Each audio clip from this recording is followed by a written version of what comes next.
ng bayan. Ito po, wala ko ang President Bongbong Marcos sa halata naman po. Nakita niyo naman sa siya ang consistent sa alam mga media. Kaya po ako pumunta dito kasi matagal ko na po talagang gusto pumunta. Nakawa ko ako kasi nakikita ko talagang ako malaman walang pagkain ng naglalaban po talaga ako nakakapumpis sa nakakalaman.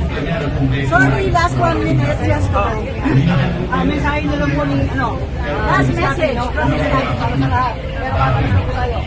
Ang mensahe ko, wag mo kayong ang mensahe ko, wag mo kayong mapawag ni Mama kasi hindi mo kayo mabibigo. Kasi tama ko yung pinaglalaban.